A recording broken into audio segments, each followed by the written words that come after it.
ఒక భక్తుడు అంటాడు, డ్రెస్ నీ అడ్రస్ చెప్తుంది అని. ఇప్పుడు చూడండి, తెల్లసొక్కాయ బులుగు నిక్కర వేసుకున్నాడు, బయలుదేరాడు పిల్లోడు. ఎక్కడికి వెళ్తున్నామంటాం? ఆ డ్రెస్ ఏం చెప్పింది?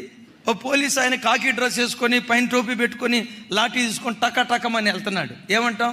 అట్లా కాకుండా అద్దాల మేడ లాంటి చీరగట్టుకొని అసలు నేను చూస్తేనే తళుక్కు ఉరుములు మెరుపులు మంచి అట్టహాసంగా కనపడ్డావు అనుకోండి, వెంటనే ఏమంటారు చెప్పండి? అంటారు, పెళ్ళికి వెళ్తున్నావా, ఏదన్నా ఫంక్షన్కి వెళ్తున్నావా? డ్రెస్ నీ అడ్రస్ చెప్తుంది, నీ హెయిర్ స్టైల్ నీ వ్యక్తిత్వం చెప్తుంది, నీ వస్త్రధారణ నీవు ఎలాంటి దానివో, నీ వ్యక్తిత్వం ఎలాంటిదో, నీ వ్యక్తిత్వాన్ని అద్దం పట్టేటట్లుగా చెప్పేది ఏదంటే నీ డ్రెస్.